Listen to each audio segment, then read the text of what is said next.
Welcome back to Magic One AI Tools on this thoughtful Thursday, where we harness the power of AI to unlock your mindset and guide you towards transformation. Today's video is particularly special as it delves deep into the realms of your consciousness. Make sure to watch until the end, as the insights shared here will undoubtedly reshape the way your mind perceives the world, paving the way for positive change and growth. Prepare to embark on a journey of self-discovery and enlightenment as we explore the profound impact AI can have on our mental landscapes. Get ready to expand your horizons and unlock the full potential of your mind.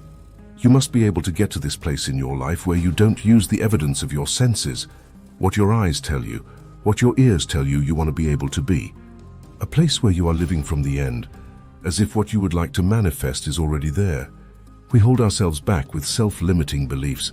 We tell ourselves that we're limited in some way, when in reality it's probably not true at all. We, to a great extent, behave, think, react because of some previous experience that we've had, and we feel that this thing that happens to us is reality. It is facts that we have to face and accept and cope with. See, it's always something other than you. You don't recognize it as an integral part of your own being. You're not just this irresponsible little mouse that's been chucked down into this world, but that you are really doing this work you're running. One of the great rules, by the way, one of the most important of all principles, is to challenge your self-limiting beliefs. You see, we are all plagued by self-limiting beliefs. Beliefs that we tell ourselves, things that we tell ourselves to hold ourselves back. We shoot ourselves in our own feet, and then we admire our own marksmanship. So when you begin to look at your past, give an interpretation that empowers you. That's where I used to be. That's not where I am. Now ask one simple question. How extraordinary can I become? What am I capable of? What are my limits? How far can I push myself? But all by doing one simple thing. Pushing myself to get better every day, but from you are amazing, you hear me, you are amazing, and the day you recognize you amazing, the day you understand how amazing you are, everything changed. And I mean, you'd understand something, you recognize who you are. When you realize how amazing you are, there's just certain things you're not gonna do no more. Come out here with what you got. You don't have enough money, don't worry about it. You got the dream, you got the idea. You don't have enough resources, don't worry about it. You need some help, don't worry about it. You get out here in the arena, someone will look at you and become inspired and say, hey, can I help you? But if you sit up on the preachers, nobody's gonna ask you anything. You've got to get into the floor of action. Nelson Mandela and his talk said, our great problem is not that we feel that we are powerless, but that deep down inside we feel that we are powerful beyond measure. It's an incredible thought. It's almost a scary thought, isn't it? But it's also true, is the powers that you have extraordinary. Perception can rewrite the genetic code. When you're under stress, you will rewrite your genes. It's built into every one of your cells. You have genetic engineering genes. The function of these genes is, if you find stress that the body cannot seem to get out of, the body will make an effort to change its structure to get out of the problem. And of course the issue is this: what if your perception wasn't real and you change your genes? Now you're in deep doo. And we now find a very important fact. 95% of cancer has no genetic linkage. 95% of cancer is a response of the individual cells to their experiencing life. And if you change your experiences, you can change the presence of that cancer. You think 60 to 7,000 thoughts in one day. Out of those 60 to 7,000 thoughts that you think in one day, 90% of those thoughts are the same thoughts as the day before. So if you believe that your thoughts somehow are connected to your life, then the same thoughts always lead to the same choices. The same choices always lead to the same behaviors. The same behaviors create the same experiences, and the same experiences produce the same emotions, and those very same emotions drive the very same thoughts. And your biology, your narrow circuitry, your neurochemistry, your neurohormones, and even your genetic expression is equal to how you think, how you act, and how you feel. And how you think, how you act, and how you feel is called your personality. And your personality creates your personal reality. That's it.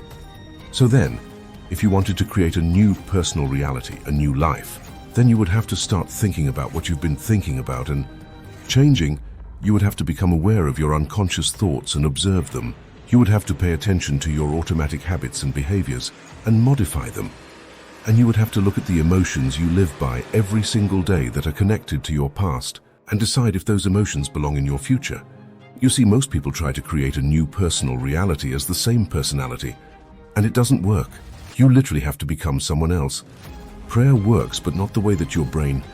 If I take you and connect a cap to your head with electrodes on and connect that cap to a computer to read your way your brain is the EEG, I can need a EEG on your brain and see how your waves are functioning.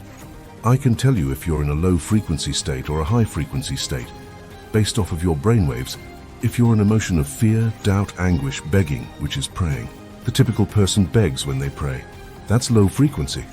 Now if I take you with that same exact technology, connected to a computer and read your brain waves, and they have you in a position of upright power, understanding, commanding, unconditional love, happiness.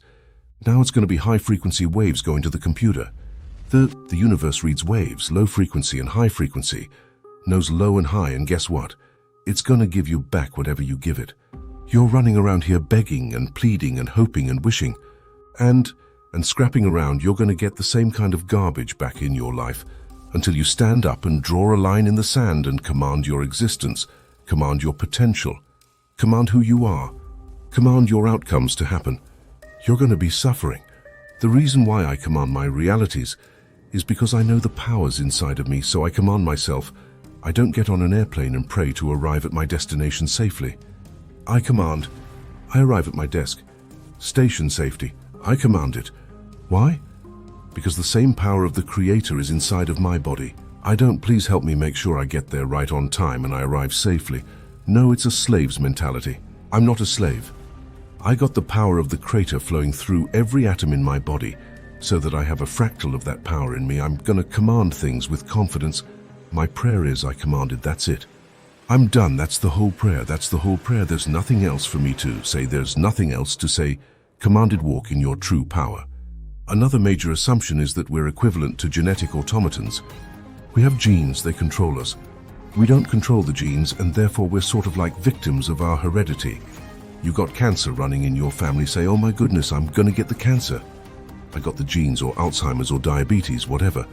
This is completely false, because it turns out genes control nothing. It's really the environment that is controlling the genes. And more importantly, our perception of the environment, how we see the world, what we think about the world, is adjusting our genetics so we find out disease.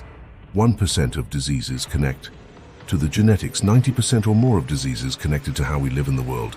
Because how we live in the world is altering or affecting our genetic activity. So what we know and what we believe is changing our reality constantly, right?